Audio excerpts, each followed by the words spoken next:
decir cuando ella vaya a grabar. Ok, yo le voy a decir, solo quiero nada más ver que no se meta ninguna señal extra. Esto no. Y esto. Espérame, solo quiero ver que no se meta ninguna señal. Ok, estamos aquí. Esto que está aquí del lado derecho es lo que se está transmitiendo en Facebook. Okay. Ok. ¿Y los comentarios por dónde los voy a ver? Cuando empiece a transmitirlo va a poder empezar a ver. Voy a hacer Okay. esto de aquí. Entonces, estamos listos. Iniciamos. Okay.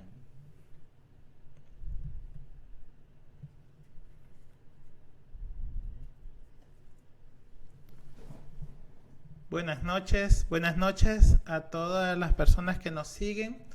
Bienvenido a una edición más de nuestro programa Medicina al Día con el Dr. Colson.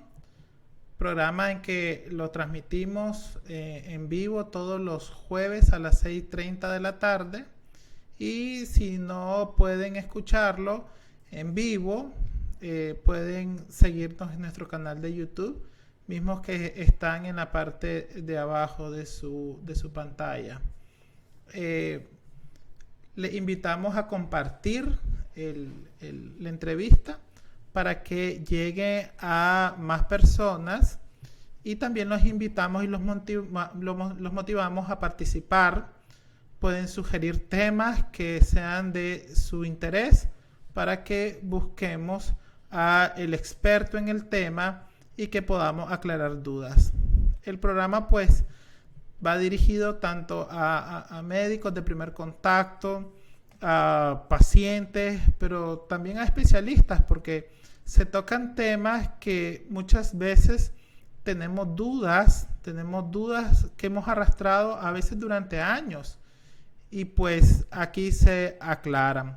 Hemos tenido la oportunidad de entrevistar a gente de mucho renombre, especialistas en diferentes áreas del saber del campo médico. Agradecemos siempre a Unifar por su valiosa colaboración en toda esta parte logística, pues que como sabemos tiene un coste. También agradecemos a Neurofarma, a Laboratorio Biomed, agradecemos al Tizón, porque pues gracias a ellos y gracias a ustedes esto ha sido posible. El día de hoy pues tenemos a un invitado que nos visita a través de la plataforma desde el norte, el doctor Juan López Coleman.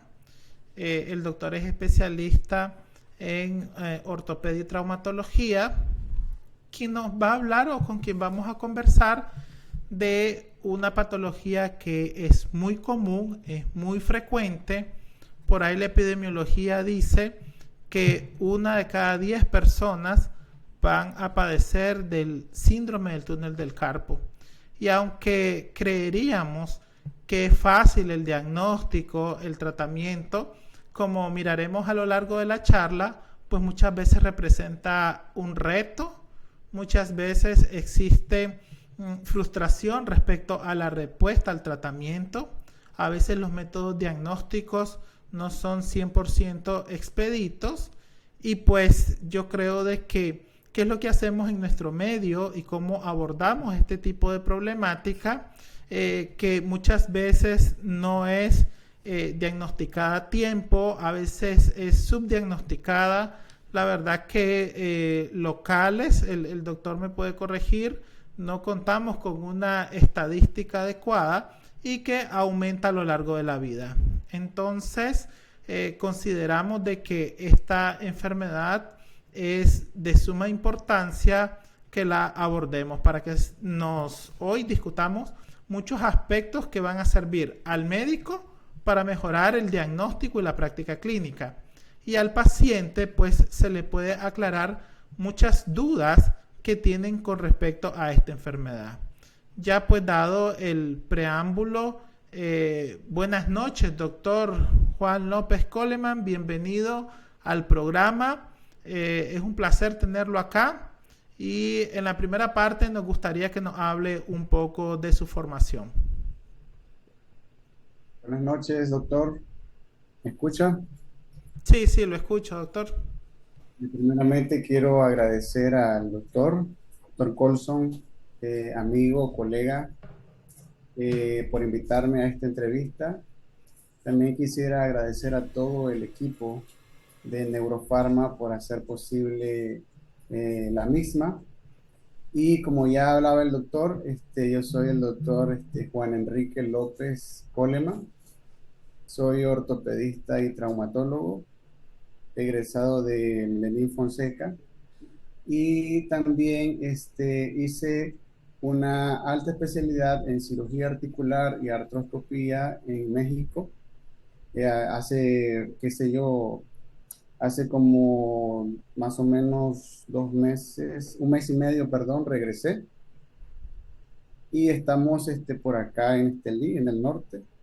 En México pues hice cirugía articular y artroscopía con la Universidad Autónoma del Estado de Hidalgo, y pues gracias a Dios pues se pudo terminar y terminar muy bien. El doctor conoce muy bien México, podemos conversar y compartir muchas vivencias y cosas, modos de vida y algunas gastronomías, y pues por ahora estamos acá eh, para platicar, como bien decía el doctor, de un tema que es un tema que va relacionado con nuestras manos que son nuestra herramienta de trabajo, no solo para actividades cotidianas, como algo simple como peinarse, lavarse los dientes, amarrarse los zapatos, sino para todas aquellas actividades que son cotidianas y que son de índole laboral. Personas como que utilizan, que son sastres, personas de limpieza, personas que trabajan en la parte administrativa y tienen que estar constantemente haciendo informes, oficios, cocineros, también se ven pianistas y hasta en los famosos gamer profesionales. Así que este tema yo creo es muy importante, y para eso pues vamos a dejarle la palabra ahorita al doctor y ver qué podemos platicar sobre él. Muchas gracias, doctor, por la introducción. La primera parte del programa pues es la conceptualización para que sepamos de lo que estamos hablando. Doctor, ¿qué es el síndrome del túnel del carpo? Bueno, el síndrome de túnel del carpo, primero, como lo dice su palabra, es un conjunto de síntomas y signos. Tenemos que primero conocer lo que es la anatomía para poder entender la patología y pasar al tratamiento. Nosotros en el plexo braquial tenemos raíces anteriores y raíces posteriores. Tenemos un plexo braquial, tenemos un plexo lumbosacro, y como podemos ver en la imagen, la unión, la unión del tronco secundario anteroexterno con el tronco secundario anterointerno, que son los que están de color amarillo, ellos van a formar tres nervios, que son el nervio músculo cutáneo. En medio de ellos dos está el nervio mediano, y más interno está el nervio cutáneo. Entonces el nombre de mediano se le da simplemente por estar entre esos dos nervios, que ellos vienen de los troncos secundarios anteroexterno, tronco secundario anterointerno, que son raíces de troncos primarios que podemos ver que vienen de C5, C6, C7, C8 y T1. Este nervio baja por el brazo, y en el brazo no tiene ninguna inervación motora ni sensitiva. Sin embargo, sigue bajando hacia distal al antebrazo, y ya encontramos una inervación motora de los grupos anteriores del antebrazo. Podemos mencionarlos como el flexor superficial de los dedos, el palmar mayor y el pronador redondo. Entonces, este trayecto del nervio mediano ya empieza a tomar formación sensitiva y motora a nivel posterior de la muñeca. Nosotros en la muñeca, en la anatomía, cuando estudiamos, tenemos algo que se llama túnel del carpo. El túnel, como bien en algún momento hemos tenido la oportunidad de pasar por, cuando vamos en un vehículo, cuando vamos en un bus, por un paso desnivel que tienen un túnel. Y así igual hay en la muñeca y por eso se le llama túnel. El túnel, como sabemos, tiene una forma de U y tiene una pared medial lateral, tiene un techo y tiene un piso. En el túnel de la muñeca o en el túnel del carpo, su piso está formado por los huesos del carpo. Su techo está formado por el retináculo flexor o el ligamento transverso y su pared es el tejido conjuntivo o el tejido sinovial. Entonces, este túnel tiene tres, podemos decir, tres palabras que pueden hacer un sinónimo del mismo. Se dice que el túnel es una corredera, se dice que el túnel es un desfiladero, se dice que el túnel es un paso de aquí, de un lugar a otro. ¿Por qué decimos que es una corredera? Porque es una corredera osteofibrosa. Osteo porque el piso es del hueso del cuerpo, fibrosa porque su techo es el ligamento transverso. Y es un desfiladero porque dice que es un desfiladero estrecho y es inelástico. ¿Eso qué significa? Que no tiene la capacidad de expandirse, no tiene la capacidad de elongarse, es inelástico y es pequeño. Cuando podemos poder hacer una revisión de las mediciones de este túnel, dice que este túnel mide de 20 a 25 milímetros, o sea, es muy, vamos hablando de 2 centímetros o 2.5 centímetros. Y cuando hablamos que es un paso, es porque por él van a pasar estructuras. ¿Cuáles son esas estructuras? Son 9 tendones flexores y el nervio mediano. Entonces, entendiendo esto, que es inelástico, que es estrecho, que pasa en estructuras importantes, dentro de ellas solo el nervio mediano, podemos decir que el síndrome de túnel del carpo es un atrapamiento de un nervio, en este caso del nervio mediano, bajo la aponeurosis flexora, o sea, su techo, que es el ligamento transverso, en el túnel del carpo, formado por los huesos del carpo y el retináculo flexor, que esto se ubica a nivel de la muñeca. Resumidamente, es un atrapamiento, es una compresión de un nervio. ¿Cuál nervio? El nervio mediano.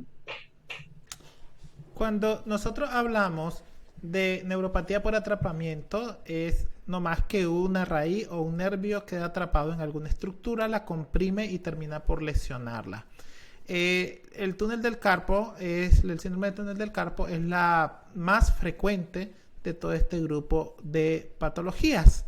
Doctor, la epidemiología varía de acuerdo a la edad, de acuerdo al género, de acuerdo a la raza. Tenemos, ¿a quiénes afecta más el síndrome del túnel del carpo epidemiológicamente? Epidemiológicamente y hablando ya de las neuropatías, como bien el doctor Colson mencionaba, dice que el síndrome de túnel es la neuropatía con mayor frecuencia en todo el cuerpo, o sea, donde mayor se va a atrapar un nervio es en la muñeca, llámese hoy en esta entrevista síndrome de túnel del carpo. ¿A quiénes afecta más? Hay un estudio sobre las personas que tienen actividades laborales, ya sea sastres o una actividad laboral, se le puede decir alguna actividad que la hace de manera repetitiva, ¿verdad? Entonces, se hizo ese estudio y se vio que las personas con una actividad laboral, que son factores ocupacionales, van a tener, por cada 100,000 personas, van a ser 90 personas, van a tener síndrome de túnel del carpo. Dicho sea de otra manera, las personas con factores ocupacionales sastres, personas de limpieza, cocineros, pianistas, secretarios, van a tener de cada 100,000 de ellos, 90 van a ser síndrome de túnel del carpo. Compara eso con personas que no tienen factores ocupacionales, es decir, personas que no tienen un trabajo, o sea, es decir, que no tienen una actividad repetitiva, que hacen hoy una actividad, hoy otra, mañana otra, y ese es su quehacer. Dice que van a ser, de 100,000, van a ser alrededor de 76 personas. O sea, por cada 100,000 personas, 76 van a ser síndrome de túnel del carpo. Y la proporción es más frecuente en mujeres que en hombres. La proporción es por cada 7 mujeres, hay un varón que va a ser síndrome de túnel del carpo. No hay ninguna diferencia en la raza. Realmente no hay puede darle a la mujer o al hombre, que es más frecuente, como ya repetí, en la mujer. No hay una edad, sin embargo, el rango donde mayor se ve que hacen síndrome de túnel es en la edad de 46, de 45 a 60 años. Esto es bien importante porque una persona de 45, 40 años, como hemos visto, todavía es laboralmente activa. Y, por ejemplo, dependiendo de sus actividades, pues este síndrome le puede generar muchas complicaciones laborales, es causa de ausentismo laboral, inclusive puede terminar con un exceso de fatiga. Entonces el túnel del carpo va a tener un incremento, ¿no? con la edad, pero puede afectar a personas que todavía están trabajando, como menciona el doctor. Ahora, desde el punto de vista clínico, ¿cuáles son los síntomas que un paciente va a presentar por esta enfermedad? Bueno, las manifestaciones clínicas van relacionadas con un conjunto de síntomas que en medicina nosotros le llamamos de acroparestesia. Principalmente el paciente va a tener dolor, ¿verdad? Pero se va a poder acompañar este dolor de un solo síntoma o de varios síntomas. Estos síntomas llamados acroparestesia pueden ser hormigueo, puede ser sensación de ardor, puede ser de sensación de quemazón, puede ser sensación de que meten alfileres o agujas en los dedos, pueden ser síntomas relacionados con una corriente eléctrica. Estos síntomas pueden ser variables y pueden ser uno solo o puede presentarlos todos. También pueden tener horas, es decir, pueden permanecer en el tiempo. He tenido pacientes que sus síntomas son solamente en las noches. Mire, doctor, en las noches, o incluso hasta lo llaman por teléfono y le dice, doctor, ahora es que yo cuando fui a la consulta no tenía nada, pero en este momento es el ardor, es la quemazón. Puede tener este síntoma de que se ponen pálidos sus dedos, pueden tener síntomas de edema e hinchazón en las manos. Ahora, hay síntomas que nos guían hacia la cronicidad de la enfermedad y hay síntomas que nos guían hacia una enfermedad que apenas está iniciando. Por ejemplo, lo que es la atrofia tenar. La atrofia tenar es un signo, porque nosotros tenemos en la mano una región que se llama área tenar. Esta área tenar, cuando el nervio tiene un atrapamiento crónico, va a haber una atrofia de la región tenar. Entonces, esos son signos de cronicidad. Hay signos de cronicidad que, por ejemplo, son cuando examinamos al paciente y hacemos pruebas específicas para síndrome de túnel del carpo. Las pruebas específicas tienen una variabilidad en relación a la sensibilidad y especificidad. Por ejemplo, tenemos el signo de Tinel, como podemos ver acá, tengo para percutir, vamos a percutir a nivel del nervio mediano y lo que hacemos es provocar tensión en el nervio mediano. Está el signo de Durkheim, está el signo de Fallen, y todos ellos nos dan una información del tiempo que tiene este paciente con este problema. El signo de Durkheim es una compresión que se hace con los 2 pulgares a nivel de la mano y se deja una compresión por 1 minuto. Y si esa compresión antes de los 30 segundos empiezan a tener síntomas de acroparestesia, hormigueo, ardor o dolor, se puede hablar de que hay una cronicidad de la enfermedad, al igual que el test de Fallen. Entonces, estos nos permiten, según en el tiempo que estemos haciendo la prueba, darnos una información de si algo está iniciando o tiene un signo de cronicidad. Entonces, el test de Fallen, que es digamos, la inversión de la mano hacia adentro por 1 minuto, si antes del minuto, es decir, a los 30 segundos más o menos, empiezan los síntomas, podemos hablar de que esto nos está orientando a signos de cronicidad del síndrome del túnel del carpo.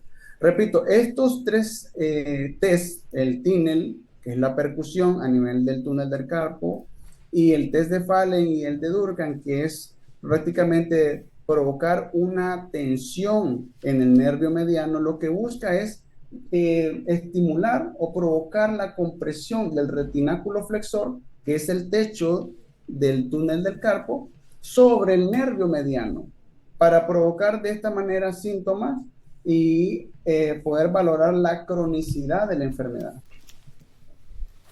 Entonces podemos decir, doctor, que los síntomas relacionados al túnel del carpo los podemos dividir en síntomas sensitivos y síntomas motores, como usted lo dice, y algunos síntomas motores como la atrofia de la eminencia tenar nos habla de un daño ya axonal severo, porque inicialmente podemos tener un daño solo a la mielina. Eso quiere decir de que cuando un paciente ya llega atrófico, que es estar delgada, la parte tenar, la parte cerca del dedo gordo, le decimos en la mano, ya tiene bastante tiempo. Por alguna razón, inicialmente son los síntomas sensitivos y posteriormente los síntomas motores. Pregunta el doctor Celedón, saludos al doctor Celedón, si los síntomas neuropáticos siempre son positivos o a veces son negativos los síntomas. Es decir, ya hablamos de que puede haber una variabilidad a lo largo del día. Por ejemplo, por las noches podemos sentir más parestesias, por el día podemos sentir más disestesia, pero se pueden presentar también síntomas negativos, y aquí voy a hacer una aclaración. Los síntomas positivos, como su nombre lo dice, son, por ejemplo, ardor, dolor, calambre. Los síntomas negativos sería adormecimiento, por ejemplo. ¿Se pueden presentar cualquiera de los dos síntomas, doctor? Adormecimiento y el otro ardor. Adormecimiento para síntomas negativos. Esto me imagino que la pregunta va dirigida al doctor Celedón, porque los antineuríticos, que más adelante vamos a hablar del tratamiento, son poco efectivos en los síntomas negativos. Entonces muchas veces a los pacientes les damos gabapentina, pregabalina, duloxetina. Si el paciente tiene síntomas principalmente negativos como el adormecimiento, este tipo de fármacos son muy poco efectivo. ¿El síndrome del túnel del carpo también puede tener síntomas negativos? El síndrome puede tener síntomas negativos que van relacionados porque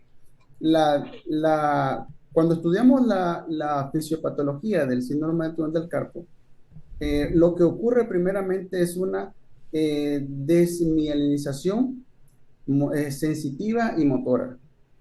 Entonces, lo primero que se manifiesta son síntomas sensitivos y posteriormente síntomas motores.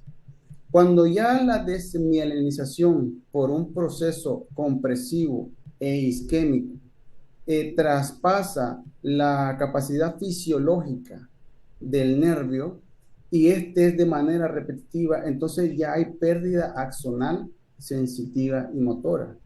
Entonces, dependiendo obviamente de la cronicidad que tenga nuestro paciente, no vamos a encontrar, vamos a tener, podamos encontrar algunos síntomas negativos, pero que van relacionados por la cronicidad del problema. Okay.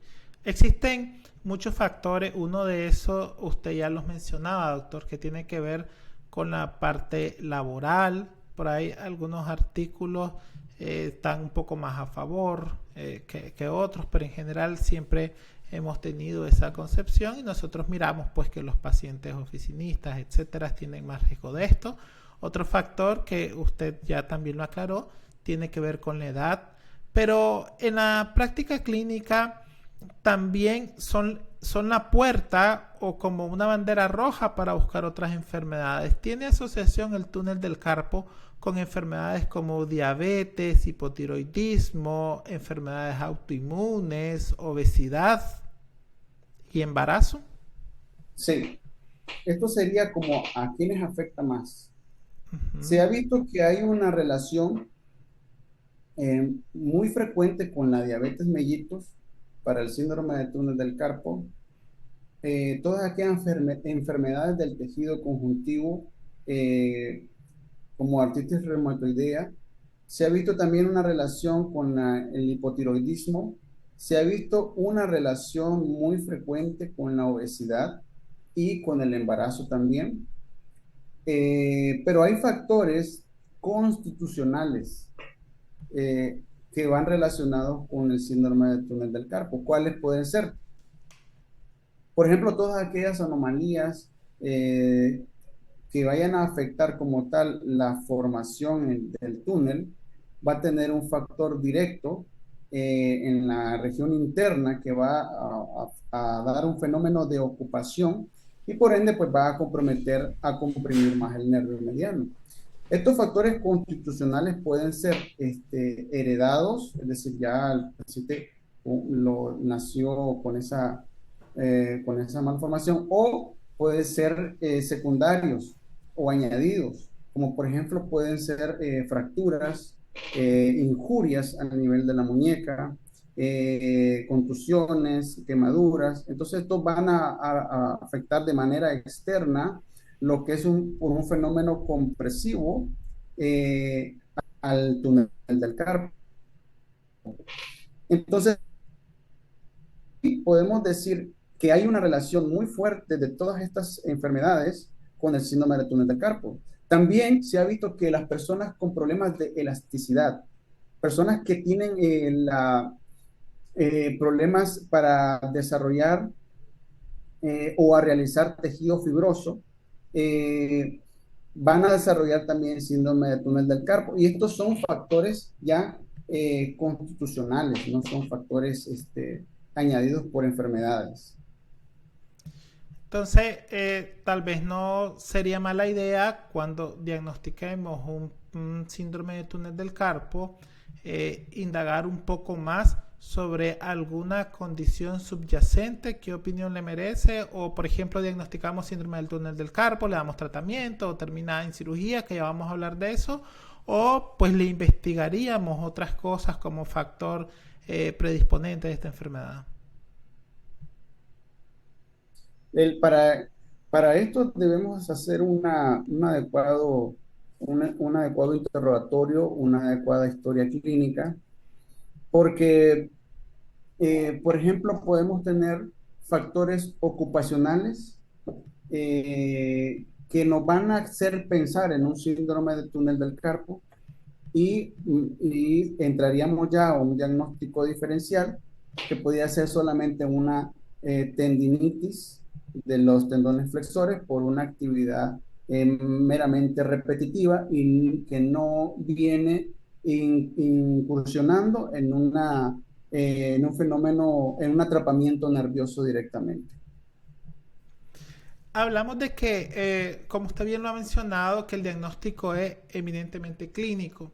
Sin embargo, pues se cuenta con una batería de exámenes, ¿verdad? El más ampliamente utilizado, sabemos que es la velocidad de conducción nerviosa, seguido de la electromiografía, podemos hablar del ultrasonido, de la resonancia magnética. ¿Cómo se diagnostica o qué paraclínicos, qué exámenes son útiles para el diagnóstico del túnel del carpo, doctor? El estándar de oro, cuando revisamos la literatura, nos refiere que es la electromiografía. Sin embargo, hoy por hoy, en los artículos recientes, hablan de que la electromiografía, si bien antes se llamaba como estándar de oro, debe verse más como una herramienta. Es decir, nosotros debemos no dilucidarnos de la parte clínica. Debemos pensar siempre en hacer un diagnóstico clínico por los signos, los síntomas y signos que ya mencionamos, la acroparestesia, por los test de Tinel, de Durkheim y Fallen. Debemos dejar bien claro en nuestro escrito este examen físico. Pero si queremos una herramienta de ayuda para poder tener un diagnóstico o pensando en un diagnóstico diferencial, debemos de apoyarnos del estudio de conducción nerviosa, del estudio de la electromiografía. Actualmente, la electromiografía nos da información sobre el estado del nervio. Como podemos saber, es un atrapamiento que puede llegar hasta la pérdida de los axones. Entonces, vamos a tener no solamente una neuropraxia, es decir, no solamente va a decirnos que existe una compresión, sino que puede existir más que una compresión. O nos puede decir si existe una mononeuropatía proximal, es decir, estamos pensando que es en la muñeca, pero puede, porque existen anastomosis que son muy raras del nervio mediano, que pueden ser una compresión proximal. La electromiografía también como herramienta nos ayuda, como ya había mencionado, a hacer un diagnóstico diferencial pensando en que exista una neuropatía periférica, pensando que exista una radiculopatía cervical, pensando que exista una lesión del plexo, y esto también nos ayuda a entender lo que está pasando. Los estudios de imagen, como la resonancia, como el ultrasonido, lo que nos van a ayudar es a ver cómo se encuentra el nervio, en qué estado está el nervio. Entonces, e incluso también podemos utilizar la electromiografía como un objetivo de estudio. Por ejemplo, y más ahorita, es decir, luego vamos a hablar del tratamiento, pero el tratamiento, cuando nosotros lo dirigimos a calmar los síntomas e incidimos por un tratamiento de tipo de infiltración, podemos ver cómo estaba el nervio antes y cómo se encuentra después. Y podemos, con ese objetivo, usar la herramienta que es la electromiografía como un objetivo de estudio. Pero definitivamente que debemos de indicar una electromiografía y con esto también tener una evidencia de lo que está ocurriendo y en qué localización y en qué estado está, es decir, la localización que sea en el túnel del carpo y qué condición, qué características tiene esta compresión, y para eso pues necesitamos definitivamente la electromiografía. Pregunta el doctor Byron Rivera, ¿el estudio de electromiografía evalúa lo mismo que el estudio de conducción nerviosa? ¿Cuál de los dos estudios sería de elección esta patología? Bueno, el neurodiagnóstico quizás también pues un poco el campo mío. el estudio, digamos, que nos va a ayudar, como decía el doctor, para túnel del carpo, la velocidad de conducción nerviosa, que tiene más sensibilidad. Nos va a hablar de la desmielinización o el daño axonal secundario, y la electromiografía, si bien es cierto, también nos puede hablar de daño axonal o de inervación de los músculos inervados por el nervio mediano. Nos ayuda muchísimo en la parte de descartar, por ejemplo, el compromiso proximal o radicular de los troncos nerviosos que, como decía el doctor Coleman, emergen de las vértebras cervicales. Ahora, con el tema de las velocidades de conducción nerviosa, es importante aclarar de que, si bien es cierto, es un estudio de alta sensibilidad, muchas veces la clínica, que es el gol estándar, puede estar florida y no encontrar alteraciones importantes en la velocidad de conducción nerviosa. Esto no lo debemos de tomar como que el paciente no lo tiene, sino que pues quizás se están afectando fibras muy finas que no se están detectando a través del estudio. También es importante, siempre sabemos que la velocidad de conducción nerviosa debemos de comparar lado a lado. Sin embargo, se debe tomar con precaución en este caso, porque la alta frecuencia de la bilateralidad hace de que la comparación lado a lado tengamos que tomarla con precaución. Pregunta el doctor Celedón la utilidad del ultrasonido del nervio mediano para diagnóstico de síndrome del túnel del carpo. La utilidad del ultrasonido es para ver la imagen, para ver cómo está la constitución del nervio, para ver el estado, es decir, podemos hacer una comparación cuando la enfermedad es solamente de la mano diestra, que es la más común. Podemos hacer una comparación del nervio de la mano no afectada con la mano afectada. Entonces nos permite ver datos de atrapamiento por la disminución que tiene en el túnel del carpo. Sí, la verdad que el ultrasonido se ha vuelto una herramienta emergente. Yo recuerdo que tuve la oportunidad de estar en el Hospital Bellvitge allá en Barcelona, en donde tenían a un médico neurólogo especialista en nervio y músculo dedicado al ultrasonido, y pues el expertise de un médico que hace ultrasonido de nervios, y no solo del mediano, sino de diferentes nervios, ayuda muchísimo, ¿verdad? Como bien el doctor dice, nos ayuda muchas veces en etiologías, ya que pueden haber masas inclusive o alteraciones de las partes blandas. También hay que saber que el ultrasonido en este caso debe ser con un equipo de alta gama para poder determinar el daño al nervio. Cabe destacar de que el ultrasonido ya cada vez hay más patrones característicos.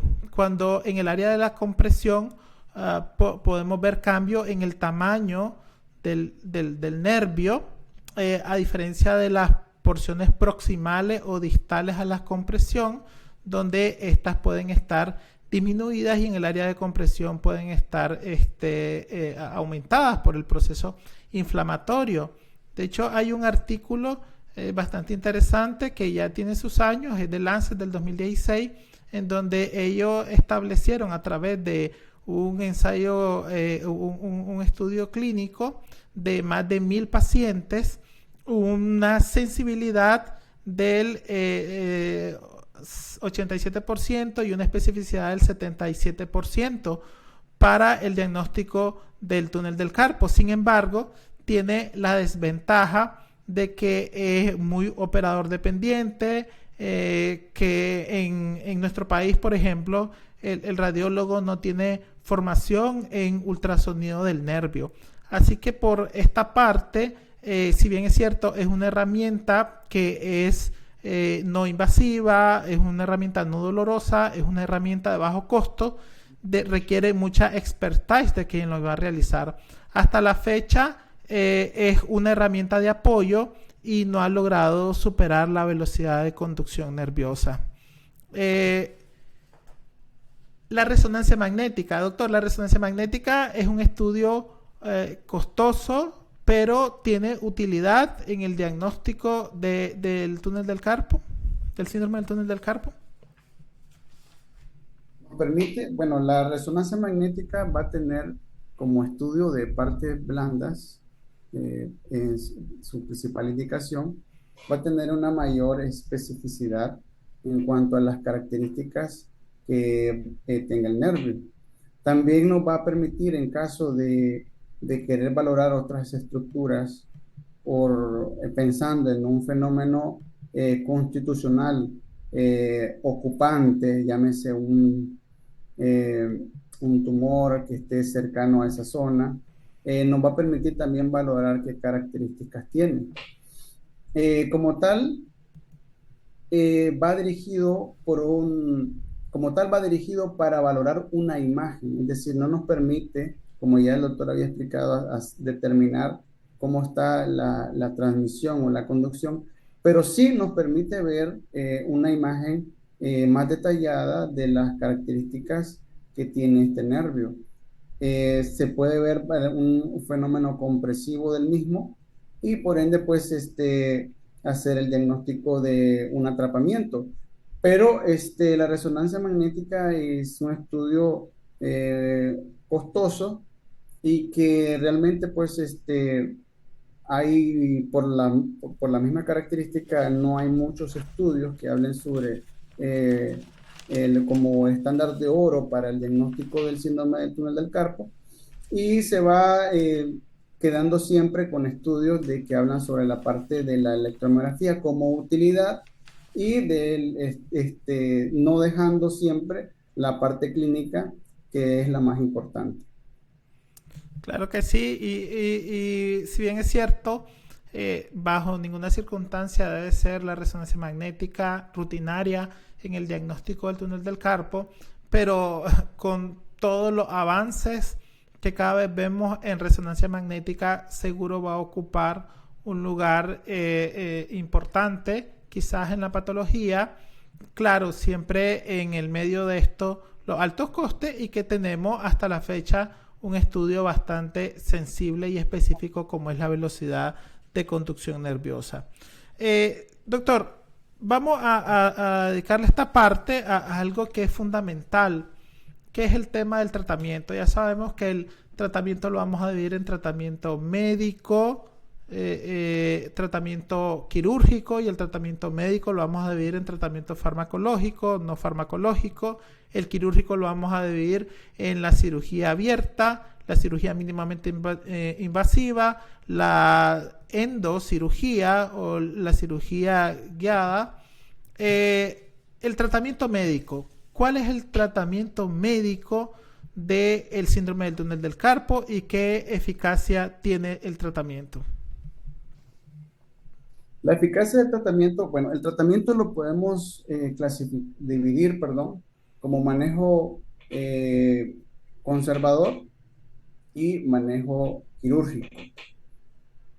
Más que todo, el objetivo principal es el alivio del paciente, porque el problema radica principalmente a todos estos síntomas y al dolor. Esto viene a repercutir no solamente físicamente. Esto hay que entenderlo porque no es un problema que solo va a afectar sino que afecta la parte psicológica, afecta la parte social, afecta la parte laboral, en la parte médica, la parte de salud. Entonces, este conjunto de cosas viene a ser un efecto muy importante para la persona que la padece. Entonces, el objetivo principal del tratamiento no va dirigido a aliviar estos síntomas. Definitivamente que cuando valoramos un paciente y encontramos datos de cronicidad, la mayor recomendación para él, pensando en aliviar estos síntomas, es de quitar ese atrapamiento, es liberar el nervio mediano. Entonces ahí de entrada pues no pensaríamos en un manejo conservador, sino en un manejo meramente quirúrgico. Pero inicialmente cuando el paciente eh, valora un procedimiento, no es uno, ni dos, ni tres, ni cuatro, son muchos los que tienden a no operarse. Entonces, este alivio de los síntomas, como ya expliqué, puede lograrse mediante tratamiento conservador, que es utilizar una férula, y de esta manera una muñequera que no permita el doblez de la muñeca. Y con esto lo que estamos logrando es una educación ergonómica. Porque para entender el problema del síndrome de túnel del carpo es que nosotros tenemos una presión normal en la muñeca que es de 5 miligramos de mercurio o inferior a esta. Cuando nosotros doblamos la muñeca y hacemos flexiones repetitivas, tanto palmar y dorsal, esa presión aumenta hasta 20 o hasta 30 miligramos de mercurio. Entonces, si la presión normal en reposo eh, es de 5 miligramos de mercurio, utilizando una férula, vamos a obtener una educación ergonómica, es decir, que no va a haber movimiento de la muñeca. Y si no existe movimiento de la muñeca que nos está causando estos síntomas, entonces por ende vamos a encontrar un alivio. Este alivio, dependiendo de la obtención en la calidad de vida que pueda obtener este paciente, va a servir para que él pueda tomar una decisión para en un futuro obtener una cirugía. Entonces, lo que está demostrado actualmente para fuera del tratamiento quirúrgico es la infiltración con corticoides y el uso de férulas en la muñeca. Esas son las dos cosas que de entrada, sea una sintomatología leve, sea una sintomatología moderada, sea una sintomatología grave, tiene que tener el paciente. Si con esto nosotros no logramos tener eh, para el paciente un alivio, una mejor calidad de vida, definitivamente que tenemos que hacer una liberación del nervio mediano. Eso se llama hidrodisección o liberación del nervio mediano. Acompañado del manejo conservador, utilizamos medicamentos por vía oral, que son los medicamentos, los neuromoduladores.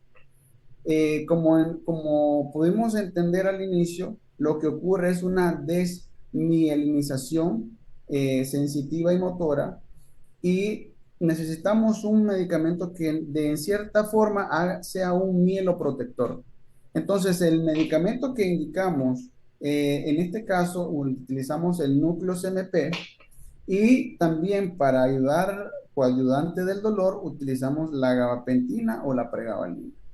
Esos serían los dos medicamentos, junto con la infiltración, junto con el uso de férula. Sobre si esta férula el paciente puede elaborar con ella, mucho mejor. Si no puede elaborar con ella, debe dormir con la férula. Va a ser el manejo conservador o manejo no quirúrgico. Correcto, gracias doctor. ¿Tiene alguna utilidad el uso de láser, el uso de radiofrecuencia altas, el uso de TENS en el manejo y de la estimulación magnética en el manejo del síndrome del túnel del carpo? ¿O quizás la evidencia todavía no es robusta y los estudios no han demostrado tanta superioridad con el placebo? ¿O quizás una duración más corta respecto o corta duración de efectividad respecto a los fármacos o el tratamiento que usted ha mencionado, doctor? No, sí hay estudios que apoyan mucho el láser. Estuve leyendo hace poco algunos Hay estudios también que apoyan los TENS, pero este, yo no es que como digo, no condene uno ni favorezco a otro, pero lo que quiero dar a entender, lo que quiero que entendamos es que lo que va a, a tener una mejoría absoluta, definitiva, es la liberación del nervio mediano. O sea, nosotros podemos aminorar estos síntomas, darle un alivio al paciente. Las infiltraciones es un alivio al paciente, la férula es una educación ergonómica y por ende un alivio para su dolor. Los medicamentos son un alivio para su dolor. La fisioterapia es un alivio para el dolor. Pero hoy por hoy los estudios dicen que no va a haber no va a haber comparación, o sea, la mejoría en cuanto a los síntomas no se puede comparar de todos ellos en comparación con la liberación. Definitivamente que si nosotros queremos tener un alivio de los síntomas y el paciente está teniendo un síndrome de túnel del carpo leve, no es un síndrome de túnel del carpo grave, va a ser mejor con la liberación. Recordemos que la desmielinización inicia y después se continúa con la pérdida axonal. Esto no tiende a tener un estado reversible, digamos, en toda su plenitud, cuando ya ocurre una pérdida axonal.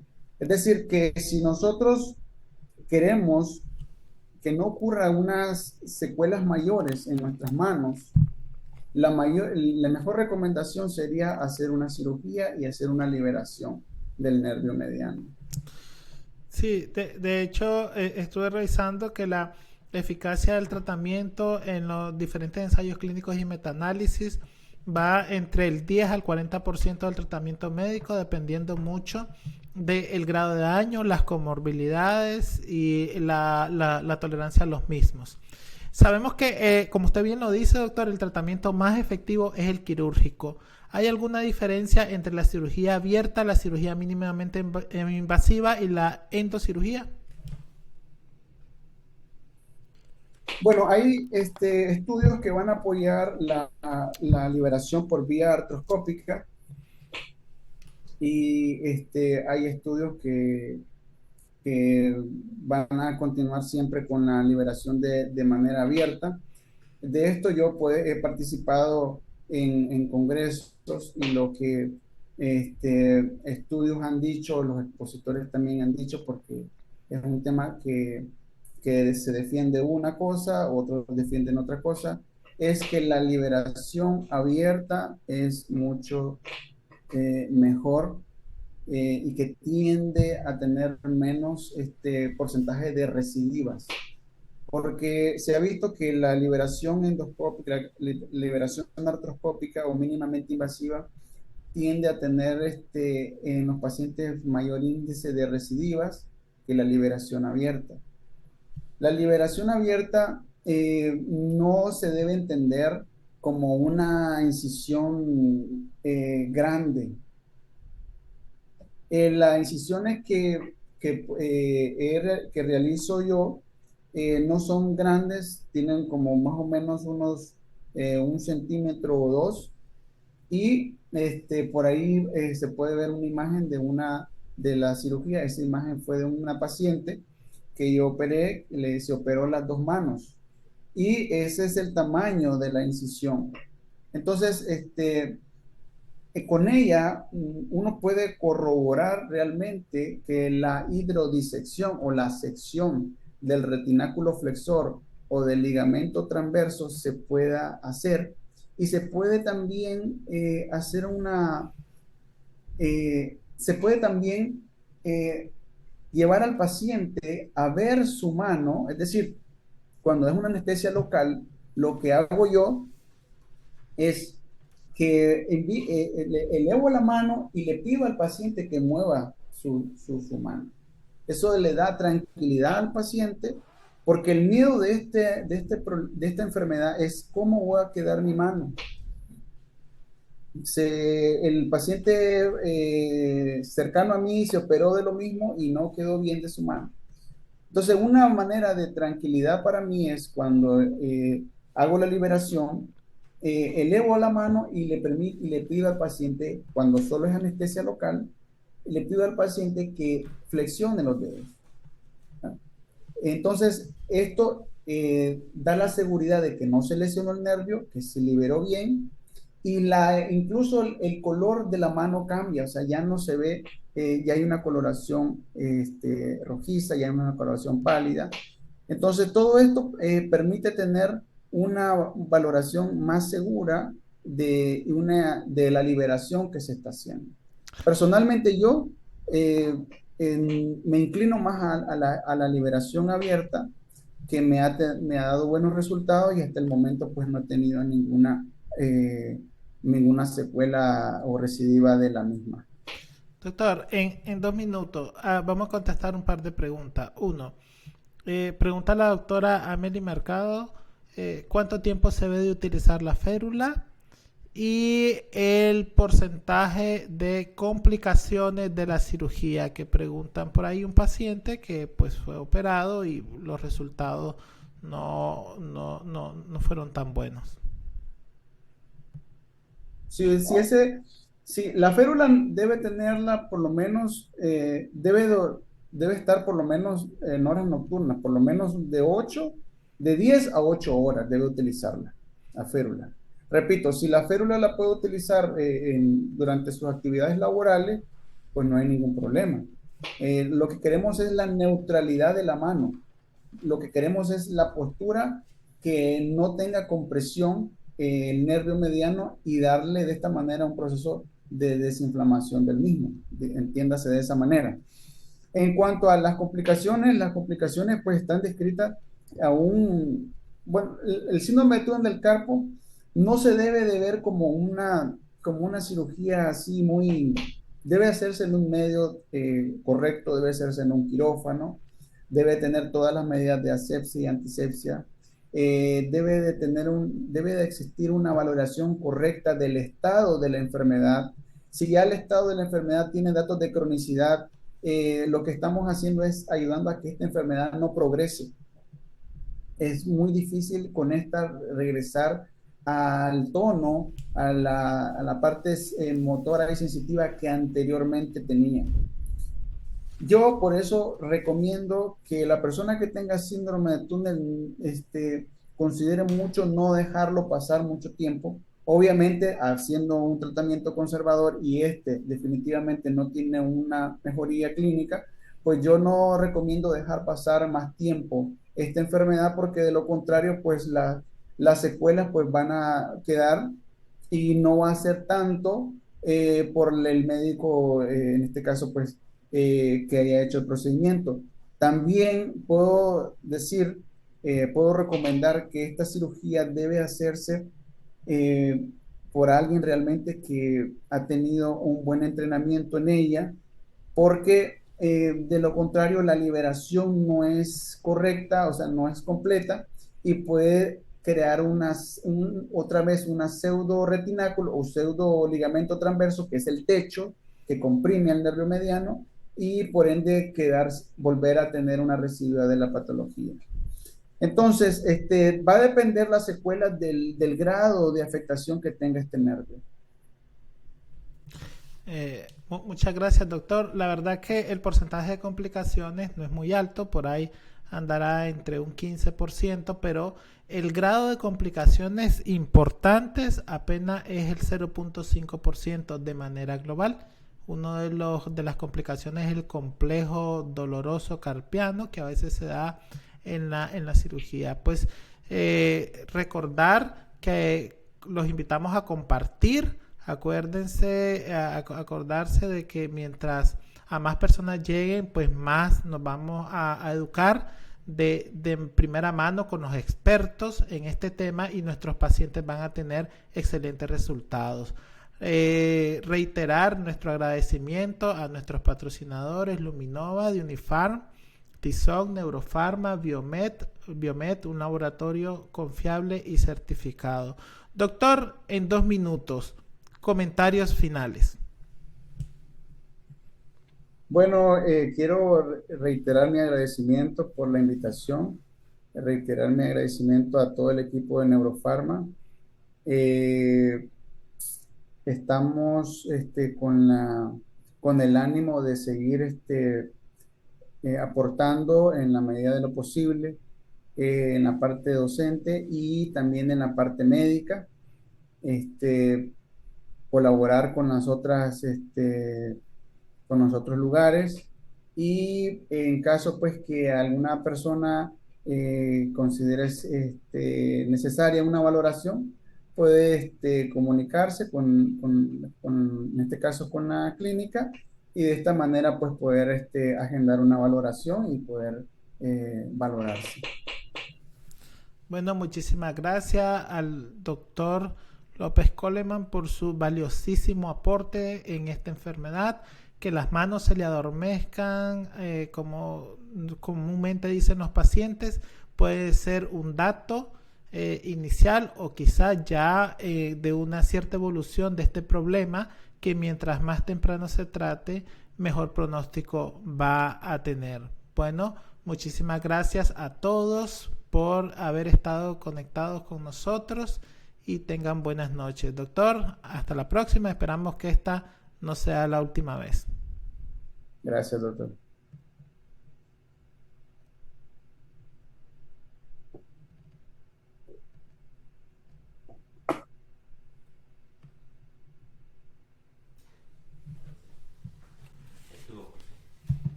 Ya. ¿Cómo se siente? Gracias, Coleman. Vemos, doctor. Estamos a la orden. Gracias. Buenas noches. Buenas noches.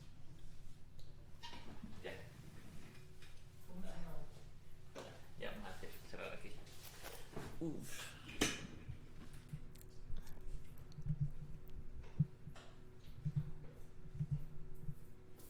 Espera, vamos a cerrar, cerremos el meeting y dejamos de grabar.